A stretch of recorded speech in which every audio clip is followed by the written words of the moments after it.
Bonjour, c'est Agnès. Dans cette vidéo, je vais vous montrer comment créer votre e-book au format EPUB avec le logiciel Sigil.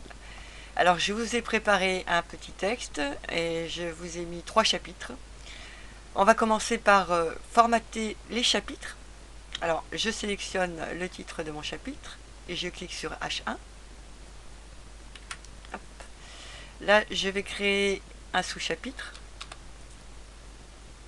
Je clique sur H2. Le chapitre 2, le chapitre 3, hop, j'allais faire une bêtise, est-ce que j'ai bien fait ça? Ouais, c'est bon. Là, on va créer un autre sous-chapitre, ça sera pour la table des matières tout à l'heure. Voilà, donc j'ai tout mon texte, alors tout mon texte est sur une seule page. Donc si je veux que mon chapitre 2 soit sur une page différente, je me place devant mon titre de chapitre et je vais cliquer sur ce bouton. Ça va me créer une autre page. Voilà. Donc là, on a bien la première partie. Ici, on a tout le reste du texte. Donc, pour chaque chapitre, pour chaque page que je veux créer, je me place là où je veux qu'elle soit créée et je clique à chaque fois sur ce bouton-là. Voilà, donc on se retrouve avec 3 pages, 3 chapitres.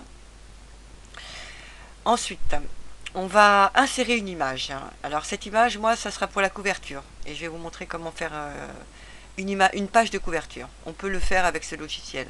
Alors je clique sur le dossier, ça ce sont tous les dossiers où vous aurez vos différents fichiers, les différents fichiers que vous insérez. Là ce sont les pages, les 3 pages.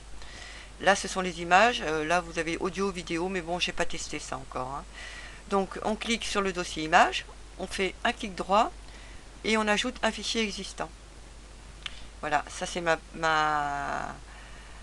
mon image de couverture. Alors elle fait... Est-ce que ça le note? Bon, elle fait environ 500 pixels, 400 sur 500 je crois.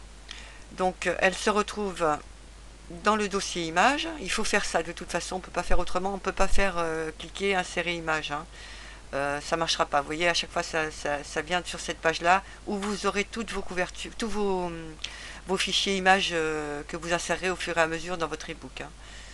Je fais cancel parce que sinon ça va me l'insérer ici. Voilà, donc j'ai mon image. Alors je vais créer la page de couverture. Alors pour ceci, il faut aller dans Outils, Ajouter une couverture. Et je vais chercher l'image que je vais mettre en couverture de mon ebook. Je clique sur OK. Alors la couverture de ce côté-là, elle est bien placée, elle est au début. Par contre là, elle est à la fin. Alors je vais la déplacer tout devant. Donc je clique sur l'onglet. Je garde mon index cliqué sur le bouton gauche de la souris. Et je déplace cette page. Donc je me retrouve avec ma page de couverture, mon premier chapitre, deuxième chapitre, troisième chapitre. Alors les pages de chapitre, je vais les renommer. Donc je me place sur la page que je veux renommer. Alors là c'est la couverture. Là voilà le premier chapitre. Et je vais le renommer. Alors on clique droit pardon et on clique sur renommer. Alors, pour renommer vos pages de chapitres, il ne faut pas d'espace, sinon ça va générer des erreurs lorsque vous ferez la vérification de votre epub. Donc, je saisis chapitre, un tiret et 1. Donc, à chaque fois, il faudra mettre des tirets entre vos lettres à la place d'un espace. Donc, je renomme juste cette page-là pour l'exemple. Ensuite, il nous reste la table des matières à faire. Alors, on a bien créé nos titres, nos sous-titres. Donc, on va dans Outils, Table des matières, et on clique sur Générer table des matières. Alors, j'ai mon chapitre 1, le sous-chapitre, chapitre 2 et le sous-chapitre. Je clique sur OK, et elle vient se mettre ici.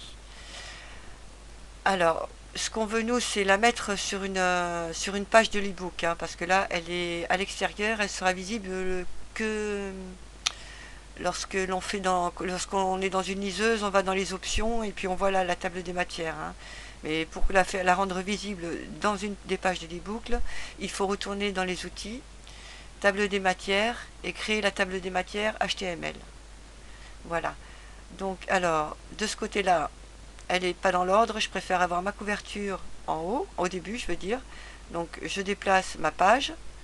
Ensuite, elle est ici, donc je la déplace aussi devant le chapitre 1, parce que je veux que ce soit la couverture d'abord, la table des matières, chapitre 1, chapitre 2 et chapitre 3. Voilà, ça ce sont les principales fonctions les plus utiles pour l'instant. Sinon après vous avez le formatage de vos textes, hein, en gras, italique, souligné, etc., etc. Là vous avez des listes à puces. On va en faire une.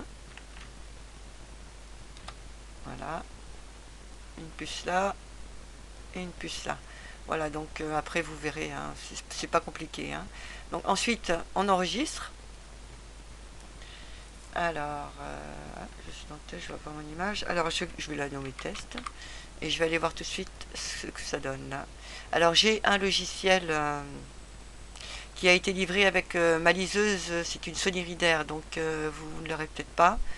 Mais je vais vous laisser des adresses en dessous de la vidéo où vous pourrez aller vérifier votre EPUB. Hein. Voilà, donc je me retrouve bien avec ma couverture en première page, ma table des matières en deuxième page, le chapitre 1, le sous-chapitre ici. D'ailleurs, on va aller voir si ça marche tout de suite. Hop, bah oui, ça, comme il n'y a qu'une page, c'est normal. Voilà, j'ai toutes mes pages. Voilà, donc je vous laisse le lien pour aller, je vous laisse le lien sous la vidéo pour aller faire vérifier vos EPUB et puis pour voir votre EPUB ce que ça donne en ligne. Au revoir.